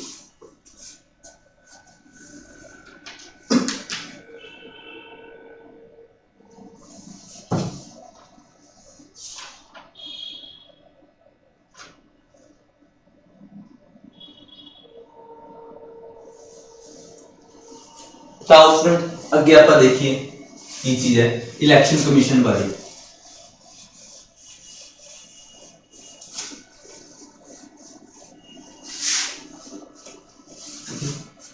अगे देखो हम आप पढ़ लिया कि जेड़ा इलेक्शन कमीशन ऑफ इंडिया है ओदा जेड़ा हेड हुंदा है वो भारत दा चीफ इलेक्शन कमिश्नर, मतलब कि ओदू की ਆਪਾਂ कहने चीफ इलेक्शन कमिश्नर। ते ਆਪਾਂ ਹੁਣ एक फिर नॉलेज की गल करी तो अपने क्वेश्चन आ जाए, पहला first chief election commissioner, first chief election commissioner of India कौन सीगे? पहला जेड़ा अपना चीफ इलेक्शन कमिश्नर बनया सी भारत दा, वो कौन सी, मतलब कदों बनया, जो अपने इलेक्शन कदों होए है 1951 तो 1952 जो पहले इलेक्शन होए भारत च। भारत दे विच पहले इलेक्शन कदों होए 1951 तो लैके 1952 दे विचकार। तो जो इलेक्शन अपने भारत च पहली बारी होए तो इलेक्शन कमीशन ही कंडक्ट कराऊगा इलेक्शन। तो पहला इलेक्शन चीफ इलेक्शन कमिश्नर कौन बनया, तो उन्होंने नाम लिख लो की सी, कई बार एग्जाम च क्वेश्चन आ जाता, सुकुमार सेन। ये पर्सन सी भारत दे पहले चीफ इलेक्शन कमिश्नर, उन्होंने नाम सी सुकुमार सेन, पहले भारत दे चीफ इलेक्शन कमिश्नर। ठीक है जी। अगे देखिए आप गल करिए, ये तो हो गए भारत दे पहले चीफ इलेक्शन कमिश्नर हो गए, उन्हों का नाम है सुकुमार सेन। ठीक है, हुण जे आपां गल करिए, देखो सब तो पहला हुण जो सब तो पहला भारत दे विच इलेक्शन होए जनरल इलेक्शन, ठीक है, यानी कि लोक सभा दे इलेक्शन पहला सेंट्रल लेवल ते होए, फिर अड स्टेटां दे विच भी विधान सभा दे इलेक्शंस कंडक्ट करवाए गए टाइम टू टाइम। तो सब तो जेडे पहले इलेक्शन होए 1951 च पहले इलेक्शन स्टार्ट होए। ठीक है, हुण जे आपां गल करिए इलेक्शन स्टार्ट होए है, ठीक है, हुण इलेक्शनां वास्ते की है, वोटर है जेडे वो वोट पाउण जाणगे, अपने जिन्ने भी भारत दे विच नागरिक सीगे इंडिया च उन्हां दी वोट तां बनी होगी, सब दी पहला वोट बनाई गई, वोटर कार्ड बनाया गया, सब नूं पहला वोटर लिस्ट बनाई गई, उन्हें वोट दे विच शामिल किया गया। जे आपां गल करिए जदों हुण अपने भारत दे विच इलेक्शन कंडक्ट करवाए जा रहे सी पहली बारी 1951 च, तां आपां गल करिए अपने संविधान दे विच जेहड़ी वोटिंग एज सी स्टार्टिंग च ਉਹ ਸੀਗੀ 21 साल।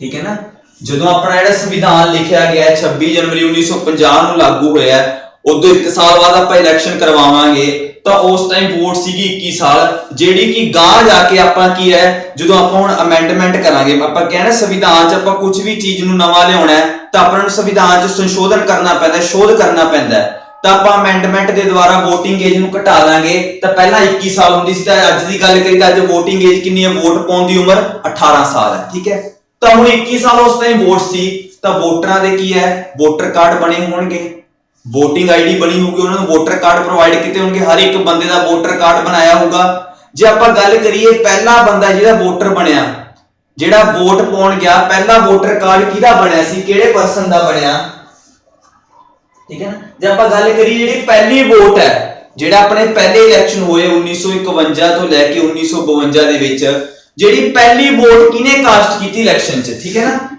who was the first person to cast the vote in general elections 1951 ਤੋਂ 1952। ਜਦੋਂ ਭਾਰਤ 'ਚ ਪਹਿਲੀ ਵਾਰ ਜਨਰਲ ਇਲੈਕਸ਼ਨਸ ਹੋਏ ਤਾਂ ਪਹਿਲਾ ਪਰਸਨ ਕੌਣ ਸੀ ਜਿਹਨੇ ਆਪਣੀ ਪਹਿਲੀ ਵੋਟ ਪਾਈ ਇਲੈਕਸ਼ਨ ਦੇ ਵਿੱਚ, ਪਹਿਲੀ ਵੋਟ ਪਾਉਣ ਹੋ ਗਿਆ, ਉਹਨੇ ਕਾਸਟ ਕੀਤੀ ਪਹਿਲੀ ਵੋਟ। ਤਾਂ ਉਸ ਪਰਸਨ ਦਾ ਨਾਮ ਪਤਾ ਹੋਵੇ, ਉਸ ਪਰਸਨ ਦਾ ਨਾਮ ਸੀ श्याम शरण नेगी। लिख लो स्टूडेंट नाम ਉਹਦਾ श्याम शरण नेगी, ਉਸ ਪਰਸਨ ਦਾ ਨਾਮ ਸੀ श्याम शरण नेगी, ठीक है। ਤਾਂ ਇਹ ਪਹਿਲਾ ਪਰਸਨ ਸੀ ਜਿਹਨੇ ਆਪਣੀ ਵੋਟ ਕਾਸਟ ਕਰਨ ਗਿਆ ਜਨਰਲ ਇਲੈਕਸ਼ਨ 'ਚ, श्याम शरण नेगी, ठीक है। ਕਿਹੜੀ ਕਿੱਥੋਂ ਬਿਲੋਂਗ ਕਰਦਾ ਸੀ, ਇੱਕ ਵਿਲੇਜ ਹੈ ਕਲਪਾ ਵਿਲੇਜ, ਕਲਪਾ ਇੱਕ ਪਿੰਡ ਹੈ, ਕਿੱਥੇ ਪੈਂਦਾ ਉਹ ਅੱਜ ਦੇ ਟਾਈਮ, ਹਿਮਾਚਲ ਪ੍ਰਦੇਸ਼, ਠੀਕ ਹੈ ਨਾ। ਹਿਮਾਚਲ ਪ੍ਰਦੇਸ਼ ਦੇ ਵਿੱਚ ਕੋਈ ਡਿਸਟ੍ਰਿਕਟ ਹੈ, ਉਸ ਡਿਸਟ੍ਰਿਕਟ ਵਿੱਚ ਇੱਕ ਪਿੰਡ ਹੈ ਕਲਪਾ, ਉਸ ਵਿਲੇਜ ਤੋਂ ਬਿਲੋਂਗ ਕਰਦਾ ਸੀ ਇਹ श्याम शरण नेगी, ਜੋ ਕੀ ਸੀ ਇਹ ਇੱਕ ਰਿਟਾਇਰਡ ਸਕੂਲ ਟੀਚਰ ਸੀਗਾ, ਠੀਕ ਹੈ ਨਾ। ਜਿਹੜਾ ਇਹ ਪਰਸਨ ਹੈ ਇੱਕ ਰਿਟਾਇਰ ਸਕੂਲ ਟੀਚਰ ਸੀ। ਤਾਂ ਇਸ ਪਰਸਨ ਨੇ ਆਪਣੀ ਪਹਿਲੀ ਵੋਟ ਕਾਸਟ ਕੀਤੀ ਸੀ ਜਨਰਲ ਇਲੈਕਸ਼ਨਾਂ ਦੇ ਵਿੱਚ ਜਦੋਂ ਭਾਰਤ 'ਚ ਪਹਿਲੇ ਇਲੈਕਸ਼ਨ ਕੰਡਕਟ ਕਰਵਾਏ ਗਏ, ਠੀਕ ਹੈ ਸਟੂਡੈਂਟਸ। ਤਾਂ ਅੱਗੇ ਆਪਾਂ ਦੇਖਦੇ ਹਾਂ ਕੀ ਚੀਜ਼ ਹੈ, ਸਮਝ ਆ ਗਈ। ਤਾਂ ਕੌਣ ਪਰਸਨ ਸੀ ਜਿਹੜਾ ਪਹਿਲੀ ਵਾਰੀ ਵੋਟ ਕਾਸਟ ਕਰਨ ਗਿਆ ਜਨਰਲ ਇਲੈਕਸ਼ਨਾਂ 'ਚ, श्याम शरण नेगी, ਕਲਪਾ ਪਿੰਡ ਤੋਂ ਬਿਲੋਂਗ ਕਰਦਾ ਸੀ, ਜਿਹੜੇ ਹਿਮਾਚਲ ਪ੍ਰਦੇਸ਼। ਕੌਣ ਸੀ, ਇੱਕ ਰਿਟਾਇਰਡ ਸਕੂਲ ਟੀਚਰ, ਮਤਲਬ ਕੀ ਕੰਮ ਕਰਦੇ ਸੀ ਇੱਕ, this is a retired school teacher ਸੀਗੇ ਕਿਸੇ ਸਕੂਲ 'ਚ। ਤਾਂ ਇਹ ਪਰਸਨ ਜਿਹੜਾ ਪਹਿਲੀ ਵੋਟ ਕਾਸਟ ਕਰਨ ਗਿਆ ਆਪਦੀ ਇਲੈਕਸ਼ਨਾਂ 'ਚ, ਸਮਝ ਆ ਗਈ ਗੱਲ। ਤਾਂ ਅੱਗੇ ਦੇਖੋ ਫਿਰ ਕੀ ਚੀਜ਼ ਹੈ, ਠੀਕ ਹੈ। ਤਾਂ ਜਦੋਂ ਹੁਣ ਮੰਨ ਲਓ ਜਦੋਂ ਇਹ ਪਹਿਲੇ ਆਪਣੇ ਇਲੈਕਸ਼ਨ ਹੋਏ ਆ, ਜਦੋਂ ਆਪਣੇ ਇਲੈਕਸ਼ਨ ਹੋਏ ਆ ਪਹਿਲੀ ਵਾਰੀ, ਉਦੋਂ ਵੋਟ ਪਾਉਣ ਦੀ ਉਮਰ ਕਿੰਨੀ ਸੀਗੀ, 21 ਸਾਲ। ਜਦੋਂ ਆਪਾਂ ਹੁਣ ਗਾਂ ਕਰਾਂਗੇ, ਆਪਾਂ ਅੱਜ ਦੇ ਟਾਈਮ ਦੀ ਗੱਲ ਕਰੀਏ, ਅੱਜ ਵੋਟ ਪਾਉਣ ਦੀ ਉਮਰ ਹੈਗੀ 18 ਸਾਲ ਤੋਂ ਉੱਪਰ ਆਪਾਂ ਵੋਟ ਕਰ ਸਕਦੇ ਹਾਂ, ਹਰੇਕ ਦਾ ਵੋਟਰ ਆਈਡੀ ਕਾਰਡ ਬਣਦਾ ਹੈ। ਤਾਂ ਕੀ ਹੈ ਗਾਂ ਜਾ ਕੇ ਅਮੈਂਡਮੈਂਟ ਹੋਊਗੀ, ਤਾਂ ਫਿਰ ਆਪਾਂ ਅੱਗੇ ਚੀਜ਼ ਨੂੰ ਡਿਸਕਸ ਕਰਦੇ ਹਾਂ, ਠੀਕ ਹੈ।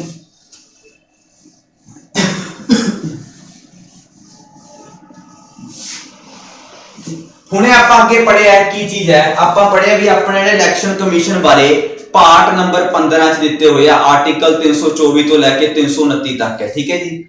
ਆਪਾਂ ਕੁਝ ਆਰਟੀਕਲਸ ਦੇਖ ਰਹੇ, ਜਿਹੜਾ ਆਪਣਾ ਆਰਟੀਕਲ 326 ਹੈ, ਇਹ ਆਪਣੇ ਨੂੰ ਕਾਹਦਾ ਕਿਸ ਚੀਜ਼ ਬਾਰੇ ਹੈ, ਇਹ ਦੱਸਦਾ ਆਪਣਾ ਨੂੰ ਰਾਈਟ ਟੂ ਵੋਟ, ਜਿਹੜਾ ਆਪਾਂ ਕਹਿੰਦੇ ਨਾ ਆਪਾਂ ਨੂੰ ਵੋਟ ਪਾਉਣ ਦਾ ਹੱਕ ਹੈ, ਉਹ ਕਿਸ ਆਰਟੀਕਲ ਚ ਦਿੱਤਾ ਹੈ, 326 ਚ। ਇਹਨੇ ਲਿਖਿਆ ਹੋਇਆ ਹੈ ਕਿ ਹਰ ਜਿਹੜਾ ਭਾਰਤ ਦਾ ਨਾਗਰਿਕ ਜਿਹਦੀ ਉਮਰ ਹੁਣ ਪਹਿਲਾਂ 21 ਸਾਲ ਹੈ, 18 ਕਰਤੀ, ਜਿਹਦੀ 18 ਸਾਲ ਤੋਂ ਉਮਰ ਹੈ, ਉਹ ਹਰ ਬੰਦੇ ਨੂੰ ਵੋਟ ਪਾਉਣ ਦਾ ਕੀ ਅਧਿਕਾਰ ਹੈ, ਇੱਕ ਆਪਣਾ ਸੰਵਿਧਾਨਿਕ ਰਾਈਟ ਹੈ, ਇੱਕ ਆਪਣਾ ਲੀਗਲ ਰਾਈਟ ਹੈ, ਕਾਨੂੰਨੀ ਅਧਿਕਾਰ ਹੈ ਆਪਾਂ ਨੂੰ ਵੋਟ ਪਾਉਣ ਦਾ। ਤਾਂ ਆਰਟੀਕਲ 326 ਚ ਆਪਣਾ ਰਾਈਟ ਟੂ ਵੋਟ, ਠੀਕ ਹੈ ਨਾ। ਤਾਂ right to vote the article ਕਿੰਨਾ 326, ਇਹਨੂੰ ਆਪਾਂ ਹੋਰ ਕੀ ਬੋਲ ਦਿੰਦੇ ਆ, ਯੂਨੀਵਰਸਲ ਐਡਲਟ ਫਰੈਂਚਾਈਜ਼। ਐਡਲਟ ਦਾ ਮਤਲਬ ਉਹ ਚੀਜ਼, ਐਡਲਟ ਹੈ ਪਰਸਨ 18 ਸਾਲ ਤੋਂ ਉੱਪਰ ਉਹਦੀ ਏਜ, ਫਰੈਂਚਾਈਜ਼ ਇਹਨੂੰ ਇਹ ਵੀ ਕਿਹਾ ਜਾਂਦਾ, ਠੀਕ ਹੈ ਨਾ। ਤਾਂ ਯੂਨੀਵਰਸਲ ਐਡਲਟ ਫਰੈਂਚਾਈਜ਼ ਕੀ ਹੈ, ਆਪਣਾ ਆਰਟੀਕਲ 326 ਕਾਦੇ ਬਾਰੇ, ਆਪਣੇ ਨੂੰ ਵੋਟ ਪਾਉਣ ਦਾ, ਠੀਕ ਹੈ ਨਾ।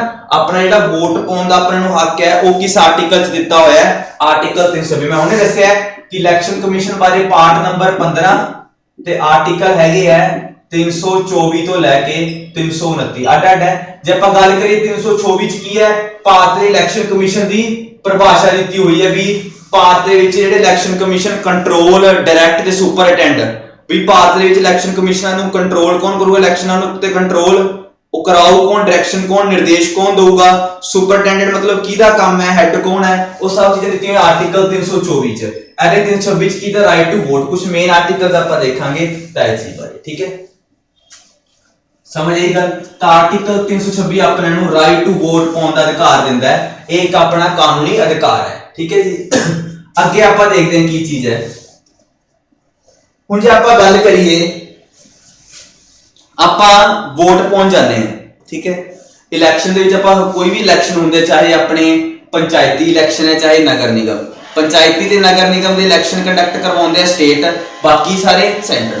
ਹੁਣ ਜਦੋਂ ਆਪਾਂ ਵੋਟ ਪਾਉਣ ਜਾਂਦੇ ਤਾਂ ਆਪਣੇ ਇਹ ਜਿਹੜਾ ਫਿੰਗਰ ਹੁੰਦੀ ਹੈ ਇਹਦੇ ਤੇ ਆਪਣੇ ਇੱਕ ਇੰਕ ਲਾਈ ਜਾਂਦੀ ਹੈ, ਠੀਕ ਹੈ ਨਾ। ਆਪਣੇ ਕੀ ਲਾਈ ਜਾਂਦੀ ਹੈ? ਇੰਕ। ਜਿਹੜੀ ਕੀ ਹੈ ਨਾ ਬੜੀ ਜਿਹੜੀ ਇੰਕ ਹੈ ਇਹ ਮਿਟਦੀ ਨਹੀਂ, ਕਾਫੀ ਦਿਨਾਂ ਬਾਅਦ ਮਿਟਦੀ ਹੈ। ਕਿੱਦਾਂ ਦੀ ਇੰਕ ਹੁੰਦੀ ਹੈ? This is indelible ink.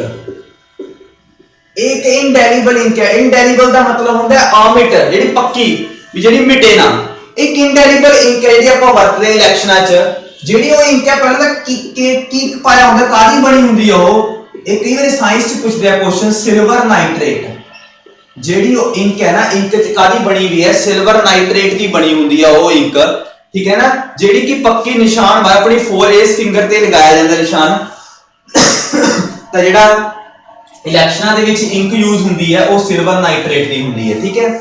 ਜੇ ਆਪਾਂ ਹੁਣ ਗੱਲ ਕਰੀ ਜਿਹੜੀ ਉਹ ਇੰਕ ਹੈ ਨਾ, ਉਹਨੂੰ ਭਾਰਤ ਦੀ ਸਿਰਫ ਇੱਕੋ ਕੰਪਨੀ ਮੈਨੂਫੈਕਚਰ ਕਰਦੀ ਹੈ, ਬਣਾਉਂਦੀ ਹੈ ਪੂਰੇ ਭਾਰਤ 'ਚ। ਐਦਾਂ ਨਹੀਂ ਹੈਗਾ ਜਿਹੜੇ ਆਪਣੇ ਇਲੈਕਸ਼ਨਾਂ 'ਚ ਆਪਾਂ ਇੰਕ ਯੂਜ਼ ਕਰਦੇ ਆ ਆਪਣੇ ਹੱਥ ਤੇ, ਉਹਨੂੰ ਭਾਰਤ ਦੀ ਇੱਕੋ ਇਕਲੌਤੀ ਕੰਪਨੀ ਉਹਨੂੰ ਮੈਨੂਫੈਕਚਰਿੰਗ ਕਰਦੀ ਹੈ, ਮੈਨੂਫੈਕਚਰਿੰਗ ਯਾਨੀ ਬਣਾਉਂਦੀ ਹੈ। ਉਸ ਕੰਪਨੀ ਦਾ ਨਾਮ ਕੀ ਹੈ? ਉਹ ਕੰਪਨੀ ਆਪਣੇ ਕਰਨਾਟਕਾ ਦੇ ਵਿੱਚ ਇੱਕ ਜਗ੍ਹਾ ਹੈ Mysore, Mysore paint and varnish limited.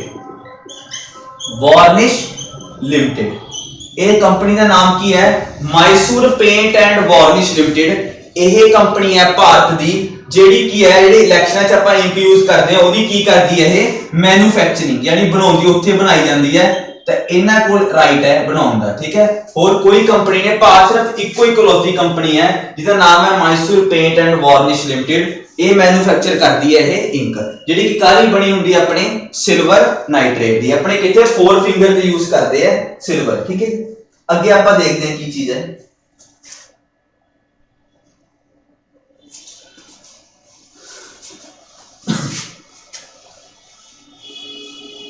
Next देखो स्टूडेंट की चीज है। ਅੱਗੇ ਆਪਾਂ ਹੁਣ ਗੱਲ ਕਰੀਏ ਜਿਹੜਾ ਇਲੈਕਸ਼ਨ ਕਮਿਸ਼ਨ ਆਫ ਇੰਡੀਆ ਦਾ ਆਪਾਂ ਹੁਣ ਕੀ ਦੇਖਦੇ ਆਂ? ਸਟਰਕਚਰ। ਕੀ ਦੇਖੀਏ ਆਪਾਂ? ਇਹਦਾ ਸਟਰਕਚਰ ਦੇਖਦੇ ਆਂ, ਸਟਰਕਚਰ ਡਿਸਕਸ ਕਰਦੇ ਆਂ। ਦੇਖੋ ਸਟਰਕਚਰ ਦਾ ਮਤਲਬ ਕੀ ਹੈ? ਦੇਖੋ ਹੁਣ ਮੈਂ ਤੁਹਾਨੂੰ ਕੁਝ ਡੇਟਸ ਪਾਉਣਾ। ਪਹਿਲਾਂ ਮੈਂ ਪਾਉਣਾ 1950, 25 जनवरी 1950 इलेक्शन कमीशन की स्थापना हुई। 25 जनवरी तो लैके लिखो 15/10/1989, ठीक है, यानी एज डेट तक।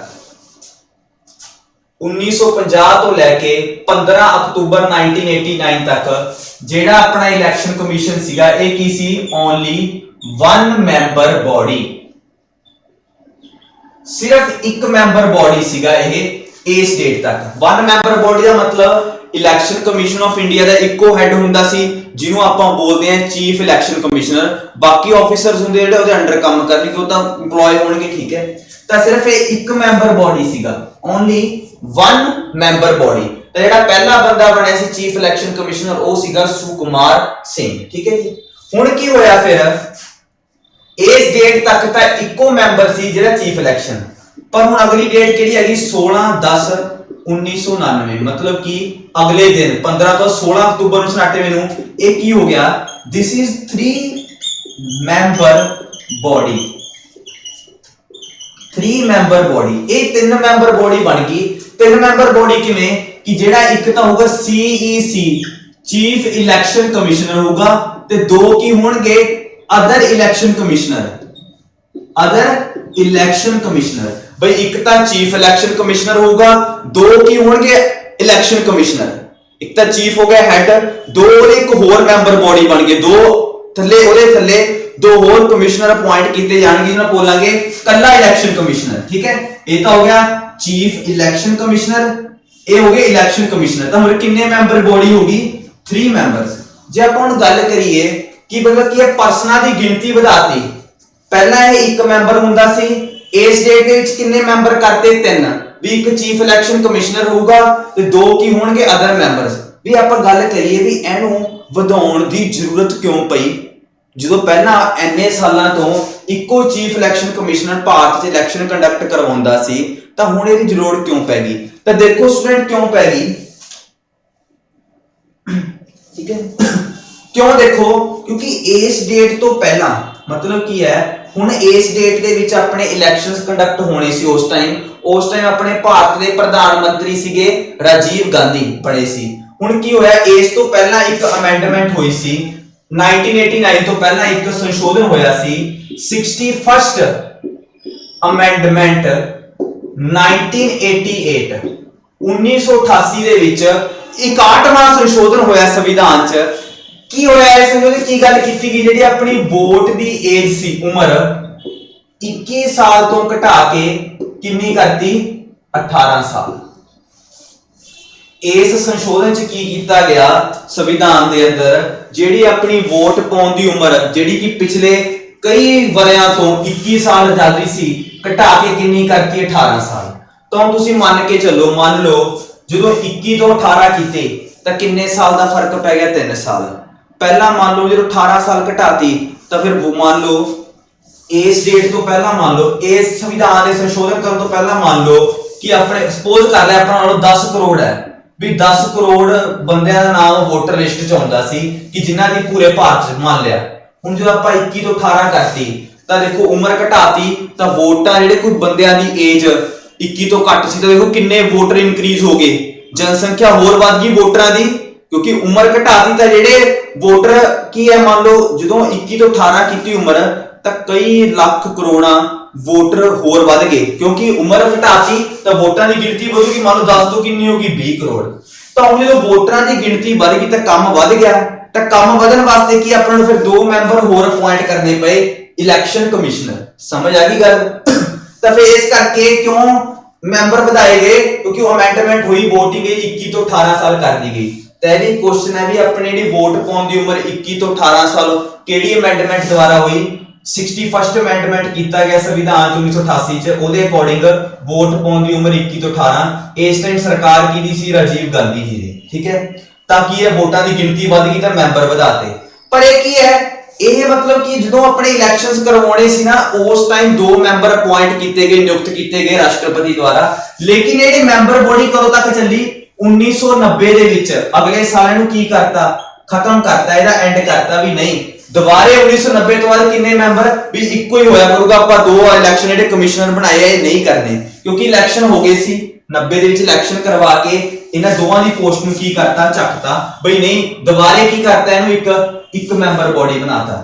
ਪਰ ਗਾਂ ਜਦੋਂ ਕੀ ਹੈ, ਗਾਂ ਸਾਲਾਂ ਤੋਂ ਬਾਅਦ ਜਦੋਂ ਆਪਣੇ ਗਾਂ 2-3 ਸਾਲਾਂ ਬਾਅਦ ਸਰਕਾਰ ਨੇ ਸੋਚਿਆ ਵੀ ਵਾਕਈ ਯਾਰ ਹੁਣ ਆਪਣੇ ਦੇਸ਼ ਦੇ ਵਿੱਚ ਜਿਹੜੇ ਵੋਟਰਾਂ ਦੀ ਗਿਣਤੀ ਵੱਧ ਰਹੀ ਹੈ, ਆਪਾਂ ਨੂੰ ਵੈਸੇ ਵੀ ਕੀ ਹੈ ਪੱਕੇ ਤੌਰ ਤੇ 2 ਮੈਂਬਰਾਂ ਨੂੰ ਅਪਾਇੰਟ ਕਰਨਾ ਚਾਹੀਦਾ ਹੈ, ਇਹ ਪਰਮਾਨੈਂਟ ਕਰ ਦੇਣਾ ਚਾਹੀਦਾ ਹੈ। ਪਰ ਇਹ ਕੀ ਹੈ, ਜਿਹੜੇ 3 ਮੈਂਬਰ ਬੋਡੀ ਸੀ ਇਹ ਕੁਝ ਟਾਈਮ ਲਈ ਟੈਂਪਰੇਰੀ ਟਾਈਮ ਲਈ ਇਹਨਾਂ ਨੇ ਅਪਾਇੰਟ ਕੀਤਾ ਸੀ, ਜਦੋਂ ਤੱਕ ਇਲੈਕਸ਼ਨ ਨਹੀਂ ਆਪਾਂ 3 ਮੈਂਬਰ ਬਣਾ ਲਏ। ਪਰ 90 ਚ ਇਹਦਾ ਕੀ ਕਰਤਾ? ਖਤਮ ਕਰਤਾ। ਗਾਂ ਜਾ ਕੇ 1993 ਦੇ ਵਿੱਚ ਫੇਰ ਕੀ ਬਣਾਤਾ ਇਹਨੂੰ 3 ਮੈਂਬਰ ਬੋਡੀ ਵੀ ਦੁਬਾਰੇ ਵੀ ਹਾਂ ਹੁਣ ਪੱਕਾ ਕਰਤਾ ਵੀ 3 ਮੈਂਬਰ ਹੀ ਹੋਇਆ ਕਰਨਗੇ। ਇੱਕ ਚੀਫ ਇਲੈਕਸ਼ਨ ਕਮਿਸ਼ਨਰ ਹੋਊਗਾ, ਬਾਕੀ ਕੀ ਹੋਣਗੇ 2 ਥੱਲੇ ਉਹਦੇ ਇਲੈਕਸ਼ਨ ਕਮਿਸ਼ਨਰ, ਜੋ ਕਿ ਹੁਣ ਤੱਕ ਚੱਲਦਾ ਆ ਰਿਹਾ ਹੈ 1993 ਤੋਂ ਲੈ ਕੇ ਪ੍ਰੈਜ਼ੈਂਟ।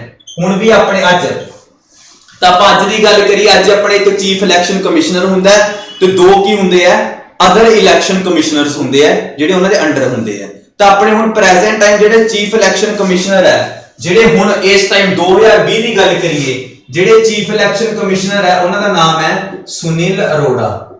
ਠੀਕ ਹੈ, ਜਿਹੜੇ 2 ਅਦਰ ਇਲੈਕਸ਼ਨ ਕਮਿਸ਼ਨਰ ਹੈ ਉਹਨਾਂ ਦਾ ਨਾਮ ਤੁਸੀਂ ਦੇਖਣਾ ਹੈ, ਮੈਨੂੰ ਕਮੈਂਟ ਬਾਕਸ 'ਚ ਦੱਸਣਾ ਹੈ ਨੈਟ ਤੇ ਕਿ ਉਹਨਾਂ ਦਾ ਕੀ ਨਾਮ ਹੈ। ਠੀਕ ਹੈ ਜੀ, ਅਦਰ ਜਿਹੜੇ 2 ਅਦਰ ਇਲੈਕਸ਼ਨ ਕਮਿਸ਼ਨਰਸ ਹੈ। ਠੀਕ ਹੈ, ਤਾਂ ਕਰੰਟਲੀ ਕੌਣ ਹੈ? ਸੁਨੀਲ ਅਰੋੜਾ। ਤੇ ਪਹਿਲੇ ਕੌਣ ਬਣੇ ਸੀ?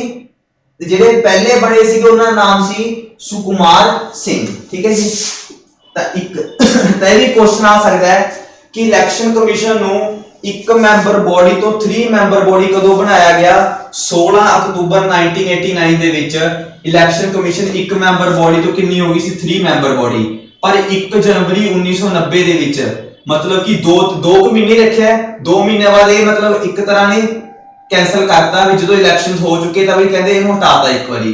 पर गां जाके 1993 च इसे चीज ਨੂੰ ਕੀ ਕਰਤਾ परमानेंट करता भी वैसे भी की है होनी चाहिए 2 मेंबर्स अदर रखने चाहिए अपने ਨੂੰ ठीक है जी 3 मेंबर्स बॉडी ठीक है लिख लो अक्टूबर 1993 ਦੇ ਵਿੱਚ ਇਹਨਾਂ ਨੂੰ ਕੀ ਕਰਤਾ ਸੀ 3 मेंबर्स ਨੂੰ ਪੱਕੇ ਤੌਰ ਤੇ ਅਪਾਇੰਟ ਕਰਤਾ ਵੀ ਜਿਹੜਾ ਕਿ ਹੁਣ ਤੱਕ ਚੱਲਦਾ ਆ ਰਿਹਾ ਹੈ लेकिन ये जरूरी नहीं फ्यूचर ਦੇ ਵਿੱਚ ਦੁਬਾਰੇ ਵੀ ਇਹਨੂੰ ਕੈਨਸਲ ਕੀਤਾ ਜਾ ਸਕਦਾ ਹੈ ਅਮੈਂਡਮੈਂਟ ਕਰਕੇ ਅਪਾਇੰਟ ਕਰਕੇ ਦੁਬਾਰੇ ਫਿਰ ਉਹ ਸਿੰਗਲ ਮੈਂਬਰ ਬॉडी ਵੀ ਬਣ ਸਕਦੀ ਹੈ ਇਹ ਜ਼ਰੂਰੀ ਨਹੀਂ ਵੀ ਪੱਕਾ ਹੀ ਰਹੂਗੀ ਠੀਕ ਹੈ ਜੀ फ्यूचर ਦੇ ਵਿੱਚ ਅੱਗੇ ਦੇਖਦੇ ਹਾਂ स्टूडेंट ਕੀ ਚੀਜ਼ ਹੈ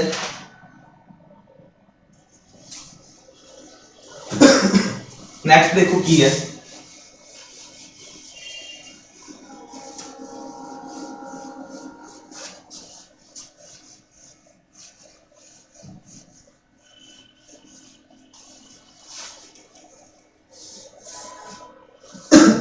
नैक्सट ਆਪਾਂ ये गल करिए ਜਿਹੜੇ ਹੁਣ ਇਹ ਜਿਹੜੇ election commissioner chief election commissioner ਤੇ ਜਿਹੜੇ ਦੋ ਅਦਰ ਇਲੈਕਸ਼ਨ ਕਮਿਸ਼ਨਰ ਹੈ ਇਹ ਕੀ ਹੈ ਇਹਨਾਂ ਨੂੰ ਹੁਣ ਹਟਾਇਆ ਵੀ ਜਾ ਸਕਦਾ ਹੈ ਰਿਮੂਵ ਦਾ ਪ੍ਰੋਸੈਸ ਕੀ ਹੈ ਰਿਮੂਵ ਫਰੋਮ ਆਫਿਸ ਇਹਨਾਂ ਨੂੰ ਅਗਰ ਆਪਦੇ ਪਦ ਤੋਂ ਹਟਾਉਣਾ ਹੈ ਤਾਂ ਉਹਦੇ ਵਾਸਤੇ ਕੀ ਪ੍ਰਾਵਧਾਨ ਆਪਣੇ ਸੰਵਿਧਾਨ 'ਚ ਕੀ ਸ਼ਰਤਾਂ ਹੈ ਆ ਦੇਖੋ ਪਹਿਲਾਂ ਤਾਂ ਇਲੈਕਸ਼ਨ ਕਮਿਸ਼ਨ ਦੇ ਜਿਹੜੇ ਹੈੱਡ ਹੁੰਦੇ ਉਹਨਾਂ ਨੂੰ ਕਿਉਂ ਹਟਾਇਆ ਜਾ ਸਕਦਾ ਹੈ ਜਾਂ ਤਾਂ ਉਹ ਇਨ ਬਿਹੇਵੀਅਰ ਕਿ ਉਹਨਾਂ ਦਾ ਵਰਤਾਵ ਸਹੀ ਨਾ ਹੋਵੇ ਜਾਂ ਉਹ ਇਨਕੈਪੈਸਿਟੀ ਦਾ ਮਤਲਬ ਹੁੰਦਾ ਵੀ ਉਹਨਾਂ ਦੇ ਵਿੱਚ ਜਿਹੜਾ ਉਹਨਾਂ ਨੂੰ ਹੈੱਡ ਬਣਾਇਆ ਉਹਦਾ ਉਹਨਾਂ ਦੀ ਕੈਪੈਸਿਟੀ ਹੈ ਨਹੀਂ क्षमता ਹੈ ਨਹੀਂ ਉਹਨਾਂ 'ਚ ਉਹ ਕੰਮ ਕਰਨ ਦੀ क्षमता ਹੈ ਨਹੀਂ ਉਸ ਤਰ੍ਹਾਂ ਇਸ ਕਰਕੇ ਉਹਨਾਂ ਨੂੰ ਹਟਾਇਆ ਜਾ ਸਕਦਾ ਹੈ ਹੁਣ ਜਿਹੜਾ ਇਹਨਾਂ ਨੂੰ ਹਟਾਉਣ ਦਾ ਪ੍ਰੋਸੈਸ ਹੈ ਉਹ ਜਮਾ ਬਿਲਕੁਲ ਇਹਨਾਂ ਨੂੰ ਆਪਦੇ ਪਦ ਤੋਂ ਹਟਾਉਣ ਦਾ ਪ੍ਰੋਸੈਸ ਜਮਾ ਸੇਮ ਹੈ ਜਿੱਦਾਂ ਆਪਣੇ ਸੁਪਰੀਮ ਕੋਰਟ ਪੜਿਆ ਸੀ ਨਾ ਆਪਣੇ ਜਿਹੜੇ ਸੁਪਰੀਮ ਕੋਰਟ ਦੇ ਜੱਜ ਹੁੰਦੇ ਆ ਉਹਨਾਂ ਨੂੰ ਜਿੱਦਾਂ ਹਟਾਇਆ ਜਾਂਦਾ ਹੈ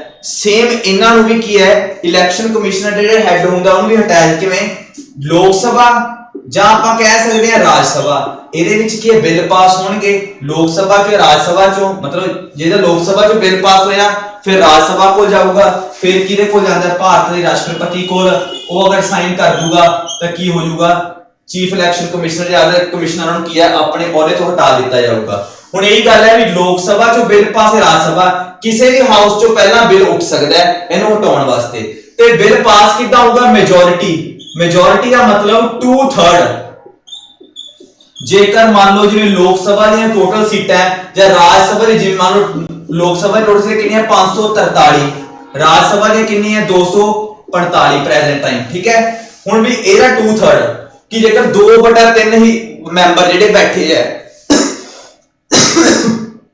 ਲੋਕ ਸਭਾ ਜਾਂ ਰਾਜ ਸਭਾ 'ਚ ਅਗਰ 2/3 ਮੈਂਬਰ ਹਾਂ ਕਰ ਦੇਣ ਉਹਨਾਂ ਦੀ ਮਨਜ਼ੂਰੀ ਮਿਲ ਜੇ ਤਾਂ ਜਿਹੜਾ ਆਪਣਾ ਚੀਫ ਇਲੈਕਸ਼ਨ ਕਮਿਸ਼ਨਰ ਇਹਨੂੰ ਹਟਾ ਦਿੱਤਾ ਜਾਊਗਾ ਉਹਦੇ ਅਹੁਦੇ ਤੋਂ ਠੀਕ ਹੈ ਜੀ ਗੱਲ ਸਮਝ ਆ ਗਈ ਤੀਜੀ ਗੱਲ ਜਿਹੜੀ ਇਹਨਾਂ ਦੀ ਸੈਲਰੀ ਹੈ ਜਾਂ ਇਹਨਾਂ ਨੂੰ ਜਿਹੜੇ ਭੱਤੇ ਮਿਲਦੇ ਆ ਅਲਾਉਂਸ ਭੱਤੇ ਜਾਂ ਹੈਗੇ ਪ੍ਰੀਵਿਲਾਈਜ ਦਾ ਮਤਲਬ ਹੁੰਦਾ ਇਹਨਾਂ ਦੇ ਜਿਹੜੇ ਅਧਿਕਾਰ ਹੈ ਤਾਂ ਇਹਨਾਂ ਦੀ ਸੈਲਰੀ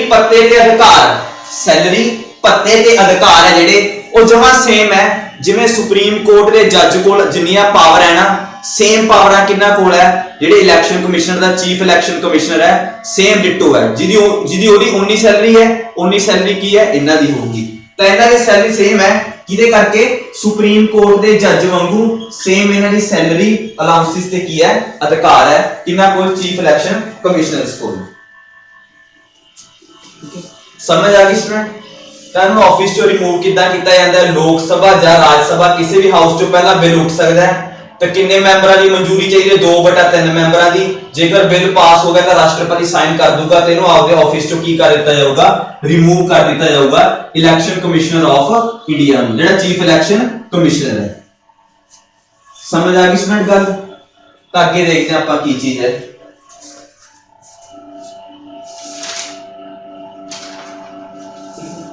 ਅੱਗੇ ਆਪਾਂ